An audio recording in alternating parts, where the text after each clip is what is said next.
ময়মনসিংহে সপ্তাহের ব্যবধানে সবজির দাম কেজিতে বেড়েছে 10 টাকা। একই সঙ্গে কেজিতে 10 টাকা বেড়েছে মাছের দামও। বাড়তি দামে ক্ষুব্ধ নিম্ন ও মধ্যম আয়ের ক্রেতারা। বৃহস্পতিবার সকালে শহরের ঐতিহ্যবাহী মেসুয়া বাজার ঘুরে এই তথ্য জানা যায়। ক্রেতাদের দাবি, প্রায় সব ধরনের সবজির দামই বেড়েছে। এতে সবচেয়ে বিপাকে পড়েছে নিম্ন ও মধ্যম আয়ের লোকজন। অনেকে চাহিদার তুলনায় কম কিনে বাড়ি ফিরছেন। দিন যত যাচ্ছে মাছের দামও বাড়ছে, অথচ বাজারে মাছের প্রচুর সরবরাহ রয়েছে। সিন্ডিকেট করে দাম বাড়িয়ে ক্রেতাদের পকেট ফাঁকা করা হচ্ছে। এদিকে বিক্রেতারা বলছেন, ক্রেতাদের চাহিদার তুলনায় বাজারে সবজি সরবরাহ কম। আড়তে সবজির দাম কিছুটা বেড়ে যাওয়ায় খুচরা পর্যায়ে এর প্রভাব পড়েছে।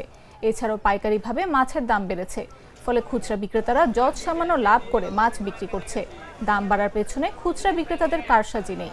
এ বিষয়ে জাতীয় ভোক্তা অধিকরণ সংরক্ষণ অধিদপ্তর কর্মকর্তা বলেন, বাজারগুলোতে অভিযান অব্যাহত থাকবে।